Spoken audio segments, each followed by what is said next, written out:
একজন আল্লামা মুক্তি দিতে পারে না তো। উনি যুক্তিতর্ক দিবে, ফতুয়া দিবে। মুক্তি কিভাবে দিবে? মুক্তি দিবে বাবা করিম মস্তান, বাবা সুলেমান শাহ, খাজা বাবা, বাবা বু আলী শাহ খালান্দার, বাবা জাহাঙ্গীর। এরা দিবে মুক্তি। আল্লামা কিভাবে হয়? এটা আমার বুঝে আসে না। বাবা জাহাঙ্গীরের দরবার হতে একটি বই প্রকাশ হতে দেখলাম। বইটির নাম হচ্ছে আল কোরআনের দৃষ্টিতে, নফস ও রুহের পার্থক্য, মাজার ও কব্বরের পার্থক্য এবং শয়তানের পরিচয়। নিচে লেখা আছে আল্লামা জাহাঙ্গীর ইবনে হেলাল। বাবা জাহাঙ্গীরের নামের আগে বাবা জাহাঙ্গীর না লিখে আল্লামা জাহাঙ্গীর যিনি লিখেছে, উনি অবশ্যই বাবা জাহাঙ্গীরকে উঁচু লেভেলে নিয়ে যাওয়ার নিয়েতেই আল্লামা লিখেছে।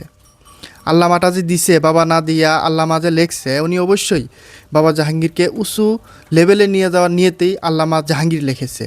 কিন্তু কথা হইল, আসলেই কি বাবা জাহাঙ্গীরকে আল্লামা দিয়ে উঁচু লেভেলে নিয়ে গেছে নাকি আর নিচে নামাইছে? যিনি আল্লামা লিখেছে মনের অজান্তেই বাবা জাহাঙ্গীরকে ছোটো করেছে। আপনি খেয়াল করে দেখুন, বাবা করিম মস্তান, বাবা সুলেমান শাহ, ল্যাংটা বাবা, বাবা বু আলী শাহ কালান্দার, খাজা বাবা, এদের সামনে একজন আল্লামার কী মূল্য আছে? 4 পয়সার দাম নাই। এই আল্লামাদের 4 পয়সার দাম নাই। আর এটা সুফিবাদের মানুষ ভালো করে জানে। কারণ একজন আল্লামা হচ্ছে মুখস্থ বিদ্যা। তার মুখস্থ বিদ্যা অনেক থাকতে পারে, কিন্তু আধ্যাত্মিক জ্ঞান তার নাই। আধ্যাত্মিক জ্ঞানের কাছে এই মুখস্থ বিদ্যার 4 পয়সারও দাম নাই। আর সেখানে বাবা জাহাঙ্গীরকে বাবা না লেখা আল্লামা লেখছে। কোন লাইনে নিয়েছে একটু ভাবার দরকার। বাবা জাহাঙ্গীরের কোনো এক বই লেখা আছে, বাবা আব্দুল কাদের জিলানিকে একজন জাদরেল আলেম যা তা লিখেছিল। তখন সেই জাদরেল আলেমকে বাবা আব্দুল কাদের জিলানি ডাইকায়না বলছিল, তুমি কি এই কথা মাথা দিয়ে লিখেছো? তখন বলছে, হ্যাঁ, সংক্ষেপে বলতাছি। তখন বাবা আব্দুল কাদের জিলানি তার মাথায় হাত ঘুরালো, তারপর বলল, এখন বলো। আর কিচ্ছু মনে নাই। তাহলে এই আল্লামা একজন সুফির কাছে, একজন বাবার কাছে কতটুক মূল্যবান? নিজেই খেয়াল করুন কতটুক মূল্যবান। আর সেখানে আমরা বাবা কাইটা দিয়া আল্লামা কিভাবে আল্লামা লাগায়? এটা আমার বুঝে আসে না, অন্তত আমার বুঝে আসে না। কে আপনারা আরেকটু খেয়াল করে দেখবেন, বাবা জাহাঙ্গীর তার কোনো এক ভিডিওতে বলেছিল, যখন হাফেজ সিরাজিকে রহস্যলোকের জ্ঞান দেওয়া হলো, তখন হাফেজ সিরাজি হতভঙ্গ হয়ে থাকলো এবং বলল, এতদিন যা শিখেছি এটার তো 4 পয়সারও দাম নাই। 4 পয়সারও দাম নাই এই আধ্যাত্মিক জ্ঞানের সামনে। তাহলে যিনি আধ্যাত্মিক গুরু বাবা জাহাঙ্গীরকে আমরা আল্লামা কিভাবে বানাই আমি বুঝে আসে না। এটা আমি উঁচুতে নিয়ে গেলাম না নিচুতে নিয়ে গেলাম? আমার দৃষ্টিতে এটা নিচুতে এলো, নিচে নামলো। কারণ একজন আল্লামা হচ্ছে তোমার মুখস্থধারী, তার মুখস্থ বিদ্যা। আর একজন সুফি, উনি হচ্ছে আধ্যাত্মিক রাজার রাজা। একজন মানুষকে তিনি মুক্তি দিতে পারে। একজন আল্লামা মুক্তি দিতে পারে না তো। উনি যুক্তিতর্ক দিবে, ফতুয়া দিবে।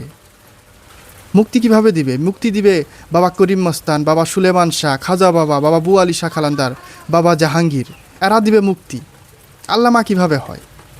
এটা আমার বুঝে আসে না। আপনারা আরেকটা কথা খেয়াল করবেন, পৃথিবীতে যত সুফিবাদের মানুষ আছে, তারা যদি শুনে যে আল্লামা জাহাঙ্গীর, তখন তাদের মনে খেয়াল আসবে, যারা বাবা জাহাঙ্গীরকে চিনে না, তখন তাদের মনে খেয়াল আসবে যে হতে পারে কোনো শাস্ত্র জাননেওয়ালা, কোনো বড় বড় হাদিস কোরআন জাননেওয়ালা, এতটুকুই তাদের মনে খেয়াল আসবে। আর যখন শুনবে যদি আল্লামা না থেকে বাবা জাহাঙ্গীর থাকে, তখন সারা বিশ্বের সুফিবাদের অনুসারী বাবা জাহাঙ্গীরকে চিনুক চাহে না চিনুক, তখন তারা জানবে যে এটা একজন আল্লাহর অলি। কারণ বাবা জাহাঙ্গীর, বাবার সামনের নাম থাকলে ওরা খেয়াল করবে যে এটা আল্লাহর অলি। ঠিক আছে? আর যদি আল্লামা থাকে, তখন ভাববে যে একটা শাস্ত্র জাননেওয়ালা পণ্ডিত। এর থেকে বেশি তাদের এখানে খেয়াল আসবে না। বাবা নামটা এত সস্তা না, এটা কেটে দিয়ে আল্লামা দেওয়া, এটা একদম সস্তা নাম। বাবার তুলনায় এটা কখনো শোভা পায় না। আমার দৃষ্টিতে বাবা জাহাঙ্গীরের নামের সামনে বাবা না লিখে আল্লামা লেখাটা বাবা জাহাঙ্গীরকে অনেক ছোটো করা হয়েছে। কারণ বাবা জাহাঙ্গীর হচ্ছে মুক্তিদাতা, বাবা জাহাঙ্গীর হচ্ছে সুফিদের গুরু, বাবা জাহাঙ্গীর নিজেই সুফি। সেই বাবা জাহাঙ্গীরের নামের সামনে আল্লামা লেখা, আল্লামা দিবে ফতুয়া, শাস্ত্রবিদ্যা, আর বাবা জাহাঙ্গীর দিবে মুক্তি। তাহলে অনেক ছোটো করা হয়েছে। বাবা জাহাঙ্গীর নাম শোনার সঙ্গে সঙ্গেই সকল সুফিবাদের অনুসারীদেরকে গায়ে ধাক্কা লাগবে যে একজন আল্লাহর ওলি। আর আল্লামা জাহাঙ্গীর শোনার সঙ্গে সঙ্গে মনে হবে কোনো ফতুয়াধারী, তাই না? আপনাদের মতামত অবশ্যই জানাবেন। যেহেতু এটা আমার একান্ত ব্যক্তিগত মতামত দিলাম আমি, অবশ্যই সবার মতামত এক হবে না, তবে আমার মতামতটা আমি তুলে ধরলাম, কারণ আমার দৃষ্টিতে এটা অনেক ছোটো করা হয়েছে বাবা জাহাঙ্গীরকে।